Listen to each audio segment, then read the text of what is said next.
మీ ఎలాంటి వ్యాపార ప్రకటనలకైనా వెంటనే మా ఛానల్ సంప్రదించండి. ఓం నమ శివాయ నమ. ఓం శ్రీ మాత్రే నమ. ఓం శ్రీ కొండదేవతాయ నమ. ఓం వనదుర్గాయ నమ. ప్రజలందరికీ నమస్కారము. 2026 ఏప్రిల్ నెల మిథున రాశి ఫలితాలు.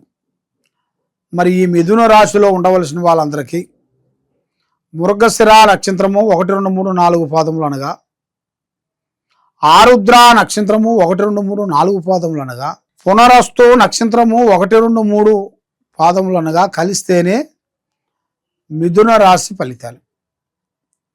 ఈ మిథున రాశిలో పుట్టిన వాళ్ళందరికీ ఆరోగ్యము, కొన్ని సమస్యలు కొంచెం ఎదురొచ్చే మార్గాలు కొన్ని కనబడుతున్నాయి.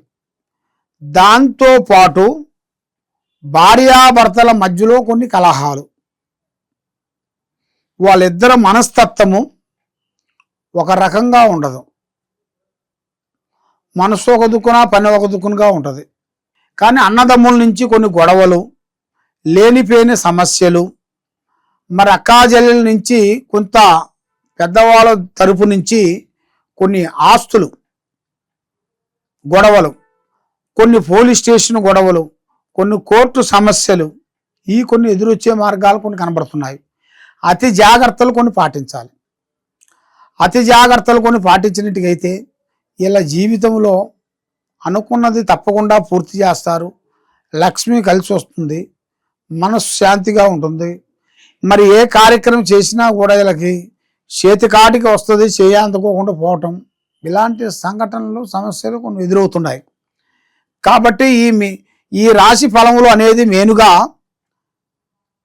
చేసే పని ముందే ఎవరికి చెప్పకూడదు. ఫలానా రోజు మనం ఫలానా పని చేయబోతున్నాను, ఫలానా రోజు ఫలానా వస్తువు తీసుకోబోతున్నాను అని ఎక్కువగా పబ్లిసిటీ చేసిన దానివల్ల నీకన్నీ నష్టాలు అనేది ఎక్కువగా కనపడుతున్నాయి. మరి ఈ రాశిలో ఉండవలసిన వాళ్ళకి అదృష్ట గడియలు,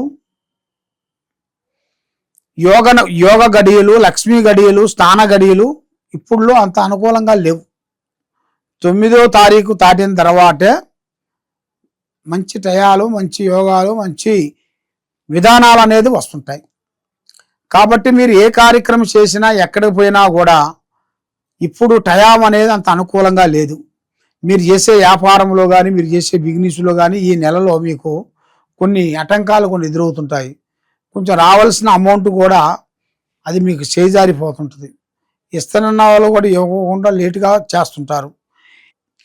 మరి ఏ పని చేసినా, ఏ కార్యక్రమం చేసినా కూడా చేతి కాడికి వచ్చి చేజారిపోవటం, ఏ కార్యక్రమం చేసినా కూడా ఆ కార్యక్రమానికి ఏదో ఒక సమస్యలు రావటం ఇలాగా జరుగుతుంటాయి. కాబట్టి ఈ మిథున రాశిలో ఉండవలసిన వాళ్ళందరికీ మనస్తత్వము, విధానం చాలా బాగుంటుంది. ఇలాంటి సమస్యలతో చాలా వరకు సతమతమయ్యే వాళ్ళందరికీ ఒక మంచి అవకాశం అనేది ఒకటి వచ్చింది. అది ఏమిటి ఆలోచన? మరి మా జీవితంలో మనం ఇలాగే ఉంటామా, ఇంతకన్నా పైకి వస్తామా, ఇంతకన్నా కిందికి పోతామా అన్నట్టుగా మన ఇంట్లో మనసులో కొంచెం ఆలోచన అనేది ఎక్కువగా కనబడుతుంది. మరి మీరు ఏది ఆలోచించినా కూడా ఇప్పుడు టైం అంతా అనుకూలంగా లేదు నాన్న. ఎక్కడ పోయినా కూడా మీకు 2 గ్రహాలు మిమ్మల్ని కొంచెం మూసిస్తున్నాయి. ఆ 2 గ్రహాల వలన మీరు ఇంట్లో ఉండాల్సిన వాళ్ళకి మీకే కొన్ని చికాకులు ఎదురయ్యే మార్గాలు కొన్ని కనబడుతున్నాయి. మరి మీరు ఏది కార్యక్రమం చేసినా ఎక్కడ పోయినా కూడా కొన్ని జాగ్రత్తలు కొన్ని పాటించండి. ఇలాగ మీరు పాటించుకుంటూ వచ్చినట్టుగా అయితే మీ జీవితానికి ఒక ధన్యమైన అనుగ్రహం అనేది కలుగుతుంది. మరి ఇప్పుడు మీరు ఏ కార్యక్రమం చేయాలనుకున్నా కూడా ముందుకు రాకోకుండా ఎందువల్ల అవుతుంది? ఈ గర్భంలో ఉండాల్సిన కొన్ని కార్యక్రమాలు, పనులు అవి మీకు వచ్చినట్టుగా వస్తాయి, మళ్ళీ దూరం అయిపోతుంటాయి. ఈ నెల 19వ తారీఖు నుంచి నూతన పనులు, నూతన కార్యక్రమాలు మీకు అతి వేగంగా వచ్చే మార్గాలు కూడా కొన్ని కనబడుతున్నాయి. తొందరపాటు లేకోకుండా నిదానంగా ఆలోచించి మీరు ముందడుగు వేయండి. తప్పకుండా మీకు విజయవంతం అయ్యే మార్గాలు కొన్ని కనబడుతున్నాయి. కాబట్టి మీ మీద నరఘోష కూడా ఎక్కువగా ఉంది కాబట్టి ఆ నరఘోష అనేది పోయే మార్గం కూడా మీరు శాంతం చేయించుకోవాలి. శాంతం అంటే మనకి సంబంధించిన వాళ్ళు, మన గ్రామంలో సంబంధించిన వాళ్ళు, మన ఊర్లో సంబంధించిన వాళ్ళు, వాళ్ళకి ఒక కట్టు పద్ధతి అనేది ఉంటుందన్నమాట. ఆ కట్టు పద్ధతిలో నుంచి కొంతమంది ఏం చేస్తారంటే ఒక వాయిదా పెడుతుంటారు. ఆ వాయిదా సంతోషంగా మీకు మార్పులు వచ్చే మార్గాలు కూడా కొన్ని కనబడుతున్నాయి. కాబట్టి ఇప్పుడు మీ టయాలు కూడా అంత అనుకూలంగా లేని దాని వలన మరి భార్యాభర్తల మధ్యలో కొన్ని కలహాలు ఎక్కువగా కనబడుతున్నాయి. భార్యాభర్తల మధ్యలో ఒకరి మాట ఒకరికి అనుకూలంగా లేదు. ఏ కార్యక్రమం చేసినా కూడా భర్తే నేనే గొప్పవాడిని అంటుంటారు. మరి భార్య కూడా నేనే గొప్పవాడిని, ఈ కుటుంబాన్ని నేనే లాగుతున్నాను, నేనే చేస్తున్నానని ఆమె ఆలోచనలు ఉంటాయి. వీళ్ళిద్దరి మధ్యలో గొడవలు ఎక్కువగా కనబడుతున్నాయి.